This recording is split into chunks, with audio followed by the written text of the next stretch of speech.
अस्सलाम वालेकुम नाज़रीन, मेरा नाम अली रज़ा है और आप देख रहे हैं पाकिस्तान टुडे। आज हम बात करेंगे इंतहाई अहमियत के हामिल एक मौजू के ऊपर जो कि है मुसाफिरों से ताल्लुक़ रखता है।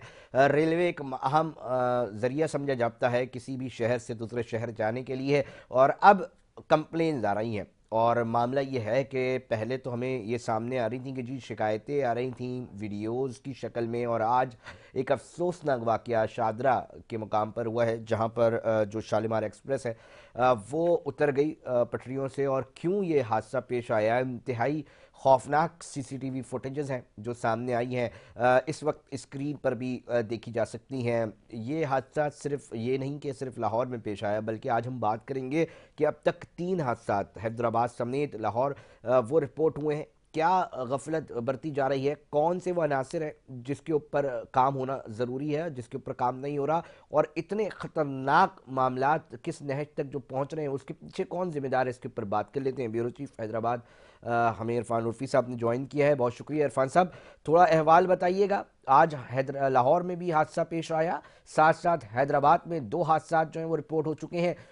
क्या सूरत हाल बनती दिखाई दे रही है, कौन से ऐसे अफसरान हैं, कहाँ पर मेंटेनेंस की कमी देखी जा रही है, क्या मामलात हैं? जी बिल्कुल। पाकिस्तान रेलवे की जानिब से जो वाकयात हो रहे हैं, 3 रोज में मुसलसल 3 वाकयात ये हुए हैं। एक वाकया तो आज जो लाहौर का हुआ शालीमार एक्सप्रेस का, उसके बाद उससे पहले 2 वाकयात जो है मुसलसल 2 दिनों में हैदराबाद रेलवे स्टेशन के पास जो है बिल्कुल करीब में जो है लाहौर से कराची जाने वाली पाक बिजनेस एक्सप्रेस जो कि 2 हिस्सों में तकसीम हुई, और मुबैना तौर पर रेलवे के अमले की गफलत के बाइस ये वाकया हुआ। और उससे पहले जो डोरोलाल के पास मालगाड़ी भी 2 हिस्से में तकसीम हुई। तो इस हवाले से तहकीकात की जा रही है। रेलवे असल में रेलवे का निज़ाम जो है, रेलवे की जो पटरियां हैं वो बोसीदा हो चुकी हैं। बहुत पुराना बोसीदा निज़ाम है ये रेलवे का, जिसके बाइस मुसलसल जो है ये लाखों अफराद जो कि मुसाफिर जो है ट्रेनों में सफर करते हैं, उनकी जिंदगियों को खतरात लाते हैं। तो यहाँ पर ये रेलवे हुकाम ने जो है तहकीकात शुरू की है। हैदराबाद रेलवे यार्ड के करीब जो ये लाहौर से जो कराची जाने वाली थी बिजनेस एक्सप्रेस, ये 2 हिस्सों में तकसीम हुई, और तकसीम होने के बाद जो है ये इसकी पटरियां जो है वो ट्रैक से उतरी, और इस ट्रैक से उतरने के बाद यहाँ पर जो है रेलवे का जो निजाम था वो धर्म भरम हो गया। और उसके बाद इरफान साहब, रेलवे आपकी हुकाम बात हुई पहुंचे, होगी रेलवे उन्होंने इंतजामिया इमरजेंसी से। इरफान उर्फी जो है साहब, वो इरफान इकदाम किए। इरफान साहब आपकी बात हुई होगी यकीनी तौर पे रेलवे इंतजामिया से। क्या बताते हैं, कहाँ गफलत हुई, कौन जी जिम्मेदार है? जी बिल्कुल, मेरी बात हुई है रेलवे हुकाम से। उनका यही कहना है कि अभी हम तहकीकात कर रहे हैं, और तहकीकात मुख्तलिफ जावियों से की जा रही है, चेक किया जा रहा है। रेलवे हुकाम की टीमों ने जो है वो अपना मुख्तलिफ मकामात की फुटेज की है, रिकॉर्ड चेक किया है। उसके बाद वो जाए वकवा का मुआयना किया है। जाए वकवा का मुआयना करने के बाद उन्होंने कुछ शवाहिद इकट्ठे किए। अब इसमें रेलवे के अमले की गफलत है या बोसीदा रेलवे का ट्रैक का निजाम है, उस हवाले से तहकीकात हो रही है।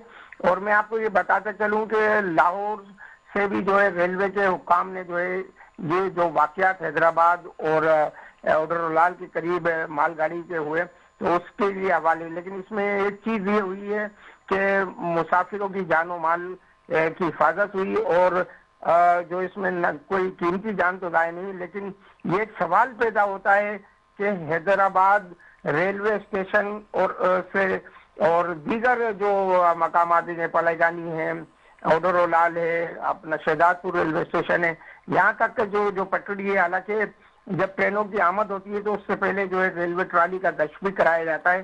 ताहम अभी तक कोई इस तरह की कोई सूरत हाल नहीं हुई कि मुसाफिरों की जान और माल की कोई हिफाजत की जाए। और हम यकीनी तौर पे ये चाहेंगे कि जनाब, हम तो ये पहले सुन रहे थे कि बड़ी अच्छी टाइमिंग्स हो गई हैं, और माजी में जो हुकूमत थी और गालिबन साद रफ़ीक साहब जब रेलवे देख रहे थे तो ये वाली बात की जाती थी कि टाइमिंग्स भी एक्यूरेट थी। तो अब कहाँ गफलत आ रही है, हायब्स क्यों इन चीज़ों को बेहतर अंदाज में नहीं कर पा रहे? इरफान रफ़ी साहब, लोगों की ज़िंदगियाँ दांव पर लग रही हैं। इरफान साहब, जी लोगों की ज़िंदगियां दांव पर लग रही हैं, क्या कहना है इंतज़ामिया का, क्या कहना है कंसर्न? क्योंकि एक अहम मामला है, क्योंकि लोगों की बराह रास्त ज़िंदगियां दांव पर लग रही हैं। ہم سمجھتے تھے کہ جی پہلے تو تاخیر ہو رہی تھی، چلیں ٹھیک ہے، اب تو باقاعدہ طور پہ حادثات رپورٹ ہو رہے ہیں۔ جی بالکل، ایسے واقعات کی روک تھام کے لیے ایک مؤثر نظام جو ہے نا وہ ریلوے کا ضروری ہے، اور ریلوے جو کہ کروڑوں روپے جو ہے وہ ماہانہ جو ہے وہ مسافروں سے سفر کے مد میں لیتا ہے، تاہم ایسے انتظامات ہمیں دیکھنے میں نہیں آتے کہ جہاں پر مسافروں کی جان و مال کی حفاظت کے لیے کوئی ریلوے ٹریکس پر ایسے اقدامات کیے کیے جائیں، جائیں جو کیونکہ کہ مناسب نہیں ہے، بوسیدہ بہت نظام ہے، ہاربل عرصہ سچویشن ہے۔ دراز سے جو ہے یہ ریلوے کی پٹریوں کے جو کی صورتحال ہے وہ انتہائی بوسیدہ ہے، تو یہ ٹریکس کی پر جو ہے کام کرنے کی ضرورت ہے، اور اس حوالے سے جب ہم ریلوے حکام سے بات کرتے ہیں تو ان کا صرف یہی کہنا ہے کہ ہمارے پاس جو ہے وسائل نہیں ہے، ہمارے پاس جو ہے محکمے کی طرف سے، محکمہ ریلوے کی طرف سے ہمیں وسائل نہیں فراہم کی بہت جاتے ہاربل بات بتا تاکہ رہے ہیں، بہت شکریہ عرفان عرفی صاحب، بہت ہاربل بات بتاتے ہوئے جا رہے ہیں آپ کہ وسائل نہیں ہے۔ اگر وسائل نہیں ہے تو یہ لوگوں کی زندگیاں کس طرح جو ہیں وہ خطرے میں ڈال سکتے ہیں، یہ بنیادی سوال اور اٹھتا ہے۔ اس واقعات نے یقینی طور پہ جو حکام فیڈرل حکومت ہے، وفاقی حکومت ہے، وہ اس معاملے کو دیکھے گی، اور خدا نہ دیکھیں لوگوں کی زندگیاں جو ہیں وہ داؤ پر لگ رہی ہیں۔ ناظرین، پروگرام میں وقت ہوا ایک بریک کا، بریک پہ جا رہے ہیں مگر ساتھ جڑے رہیے گا، ایک اہم سٹوری تعلیم سے منسلک ہے، اور ایک اور کالج جو کہ طالبات کا تھا، اس کے ایک سرکاری ملازم جو ہیں بچوں کی فیس لے کے غائب ہو گئے ہیں، اس کے اوپر آج بات کریں گے۔ وقت ہوا ایک بریک کا، پر بریک کے بعد اس سٹوری کو ڈسکس کرتے ہیں۔